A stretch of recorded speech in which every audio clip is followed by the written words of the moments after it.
many times for play dates, or I have with the moms, and many times they would come to our home and see that our kids sleep in a different bedroom than they don't sleep in the same bed with us, so that's very surprising, and that just prompts a lot of questions to them. So how do you raise kids? And how is it that your kids are so much different than our kids? So we try to use a lot of venues to speak to our friends' hearts and to the community around us as well. But I got a question then, because I think many of us have lived a lifetime of hearing about the underground church in China and the home churches and the incredible explosion of that, but also the repression of the government of those things. And yet, as you all talk here, it sounds like you have quite a bit of freedom within that. So, fact man, if you can speak to that about question. That'd be good. So, and the thing about China is that it's very large, and you have something called rule of law, and that happens at the top, and it just trickles down to different levels in different ways.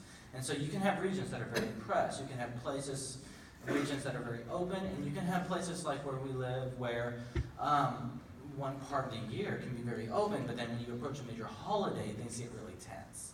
And that has happened numerous times in the 7 years that we've been there. Majority of the time, we find it very open. So this is not to say that we haven't had issues, but you're right. What we're not doing is street preaching or making bold claims in the classroom about come and learn about the Bible. But what we do is we're looking for people who are showing interest, and then we pursue them and invite them personally to a Bible study, and we keep groups small. It's very relationship based. And along with that, what I'm saying about intensity of the situation, we do feel a lot of freedom. We really do. Now, we've had times when there's been crackdowns, when pastors have ended up in jail, people we knew. There's been one time 2 years ago when police came and spoke to leaders at our school saying, we have found out that the foreign teachers are doing evangelism and they need to stop. And there was a Christian within the group that kind of covered, a Chinese believer within the leadership of the school that kind of covered and said, we got that taken care of. And they kind of said, we'll monitor that, and then they left it alone. So a lot of that has to do with our specific school kind of giving us a lot of freedom as long as we're cautious and we're careful. And one of the number one rules about ministry in China is that you don't get political. You stay Bible focused, and you don't involve, if you start talking it's not a bad rule. You don't talk about the three. We say you don't talk about the 3 T's. 3 T's. Tiananmen, Taiwan, Tibet. Okay. So you just don't get political, you stay focused on Scripture. So I think it's really helpful because it'd be easy to leave here going like, wow, China's wide open. It's where you are, it's region, this, that. So it's also time of the year. Time of the year. It can get very tight in any place, and a week later become very loud. And my sense is the closer you get to the capital, the more intense things are, or whatever, potentially. Okay, I'll show you. I say during holidays, yes. During holidays, okay. Yeah. So right. Okay. What holidays would that be? The number one holiday would be their national holiday. Or any holidays celebrating revolution, any major uprising, Chairman Mao, or Communist Party, or anything when the Congress meets. Those are the main ones. So here's what we're going to do. In just a minute, I'm going to open it up for questions, and you all can ask questions of them, which they invited us to do that, so we'll do that. All right, so I wanted to cover one more thing there. So that's what you've been doing for 7 years. What are you doing this year? Good question. Okay. So, if you know anything about, obviously you know about missions organizations. Missionaries are required to take home assignments. So this next year we're going to be on home assignment. Now we're supposed to do this every 5th year. We haven't done it yet, so they've kind of forced us into that. We really didn't want to leave, but we just completed 7 years. So for our 8th year, we're going to be in America.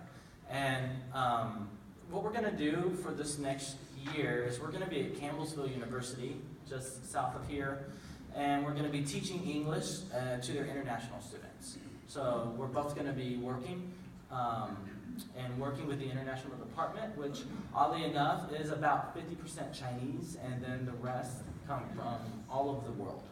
And one of the beautiful things that I really like about what we'll be doing is that at Campbellsville University, the international students are not Christian, or at least they don't need to be, and the majority are not. So it's not much unlike what we do in China. Just different, yeah, different context. Very neat. So you're doing the same thing. You're teaching English to international students. You just happen to do it in Campbellsville instead of China. The 2 C's. Okay.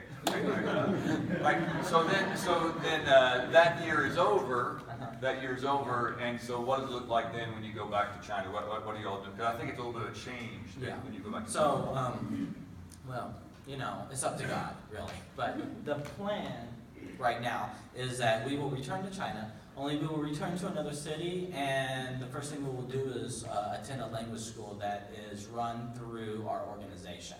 So the way they set it up is typically people first spend several years in China, and they get to know the language, and they get to a level of what we would call conversational, where you can communicate and have good conversations with people. And then when people go on home leave and they come back, it's sort of a sign that they're really in this for the long term. And so the first suggestion is that you go to language school and you can really knock your language skills up to a more, say, a level of fluency. Of Chinese. Of Chinese. Yes. So you are going back to China and taking classes on Chinese. And Now, typically what people would do is we do that first before returning to the teaching field. So you'll go back, and so all of a sudden you'll go back and be students for a period before you go back into a university setting again. One of the issues that we've just experienced this last year